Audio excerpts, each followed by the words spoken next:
Bismillahirrahmanirrahim. Assalamualaikum warahmatullahi wabarakatuh. Alhamdulillahirabbil alamin. Wassalatu wassalamu ala nabiyil mursalin Muhammadin sallallahu alaihi wasallam khatamul anbiya'i wal mursalin. Puji syukur kepada Allah Subhanahu wa taala. Salawat dan salam tercurah senantiasa kepada baginda Nabi Muhammad sallallahu alaihi wasallam. Para pemirsa, dimanapun berada, anak-anakku yang Pak Han banggakan, Pak Han doakan selalu semoga kalian semuanya senantiasa dalam lindungan Allah Subhanahu wa taala. Semoga dilancarkan rezekinya orang tua kalian dan semoga dimudahkan kalian langkahnya dalam menuntut ilmu. Ingat, menuntut ilmu adalah sebuah aktivitas yang para nabi dan juga para sahabat Nabi Muhammad SAW suka melakukannya. Karena mereka yakin bahwa ilmu dapat meninggikan derajat manusia. Maka anak-anakku, tetap semangat, belajar dimanapun, kapanpun. Karena insya Allah, Allah akan mengangkat derajat orang-orang yang berilmu pengetahuan. Baik, anak-anakku yang Pak Han banggakan, dalam kesempatan kali ini Pak Han akan mengajak kalian belajar bersama secara singkat tentang fi'il amr. Apa itu fi'il amr? Bagaimana pembentukannya? Kemudian penggunaannya bagaimana? Mari kita simak bersama dalam tajuk Bahasa Arab Mudah bersama Pak Han. Tayyib. Fi'il amr yaitu kata kerja perintah. Ya, jadi dalam bahasa Indonesia contohnya duduklah, berdirilah, makanlah, belajarlah. Dalam bahasa Arab dikenal dengan istilah fi'il amr. Kemudian digunakan untuk memerintah, meminta atau mengajak. Ya kan? Kalau kita mau mengajak seorang, pasti kita kemarilah gitu. Silahkan begitu, pergilah dan lain sebagainya. Itu namanya perintah.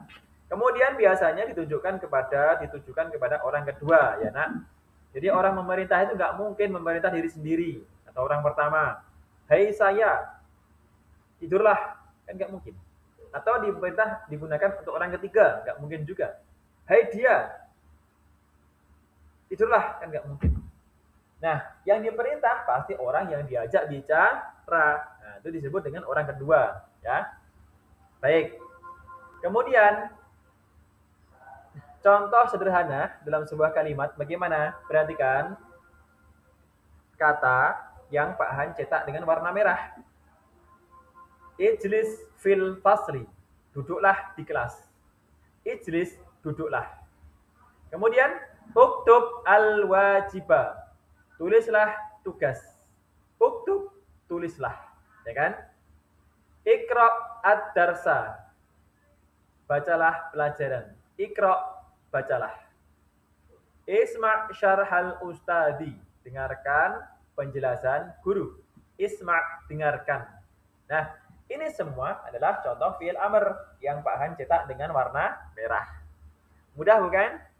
Baik, selanjutnya cara pembentukan fi'il amr. Nah, anak-anak diperhatikan bersama ya.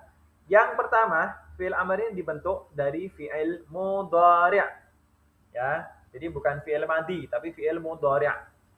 Perhatikan tahapan-tahapannya. Pak Han berikan di sini contoh di sebelah kanan sebuah kata yadhabu, fi'il mudhari', artinya pergi. Tahapan kedua, hilangkan huruf mudhari'ah.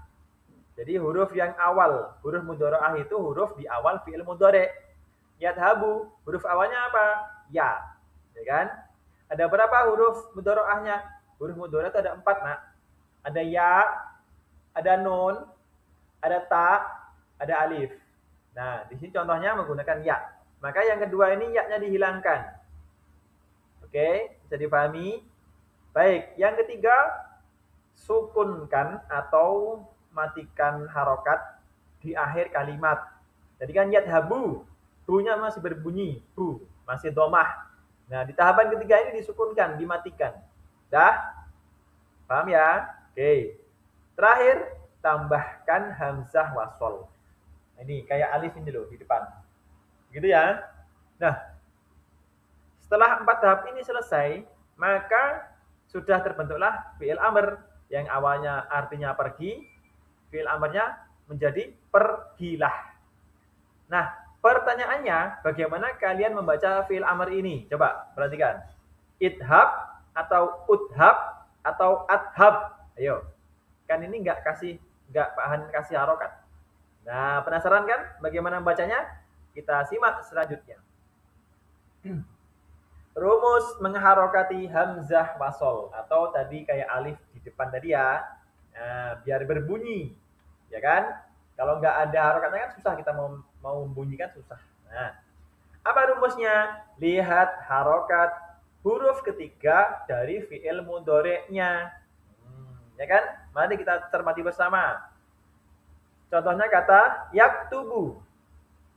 Ya, silakan kalian hitung mana huruf ketiganya. Ya, kaf, ta. Hitung. 1, 2, 3. Huruf apa? Huruf ta. Harokat ta-nya apa? Dhammah. Iya enggak? Yaktu. Nah, kemudian contoh yaqra'u.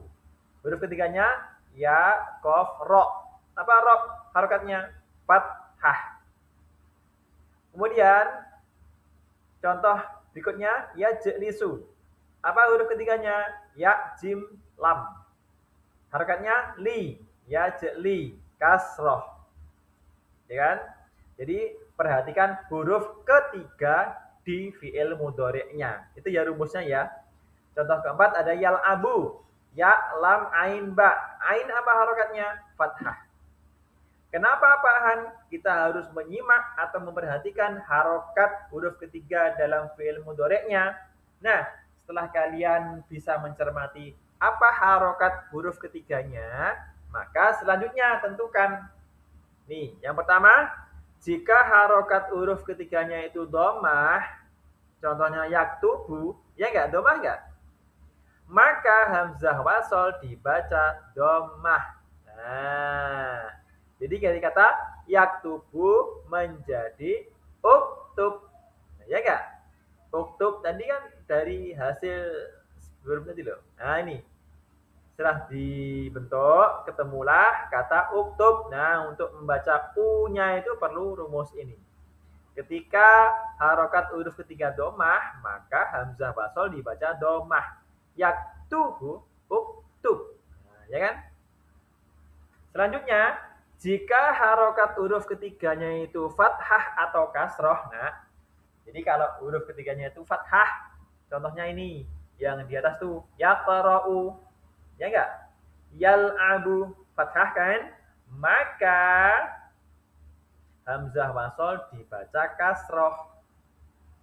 Termasuk ketika huruf ketiganya kasroh, seperti yajlisu, ya kan? Jadi di rumus yang kedua ini, maka hamzah wasol dibaca kasroh. Contoh, yaqra'u dibaca iqra, dibaca i, ya kan? Yajlisu dibaca ijlis. Gitu loh ya. Jadi yang Pak Han maksudkan adalah membaca a, i, u di awal itu loh. Ada rumusnya. Jadi cermati kembali penjelasan dari Pak Han ini. Gitu ya. Jadi cermati harokat huruf ketiga dari fi'il mudhari'nya, kemudian pakai rumus yang di bawah ini. Ya kan? Jadi bisa dibaca hanya dua. Kalau enggak u, ya i. Gitu ya. Jadi pahami ya? Jadi sekali lagi, kalau enggak dibaca u, ya dibaca i. Baik, selanjutnya.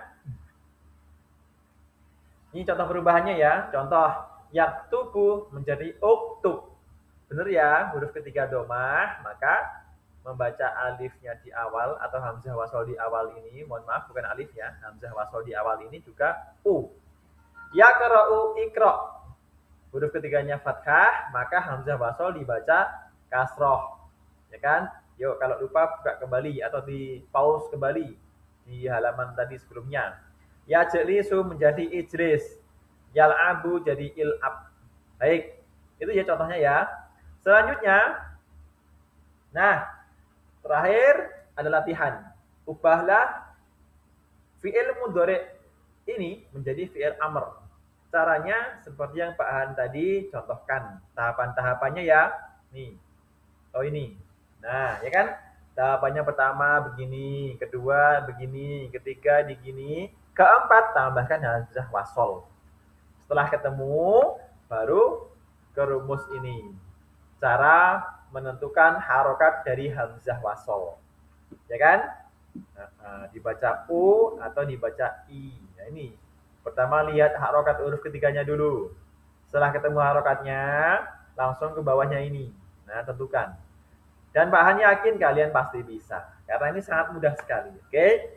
Silakan kerjakan di buku tulis. Insya Allah di pertemuan yang luring atau masuk di madrasah, kita akan bahas bersama lebih dalam. Terima kasih anak-anak. Semangat selalu. Semoga Allah memudahkan kalian, menjadikan kalian seorang yang faqih dalam ilmu pengetahuan. Baik, bahan akhiri. Alhamdulillahirabbil alamin. Hidayah. Wassalamualaikum warahmatullahi wabarakatuh.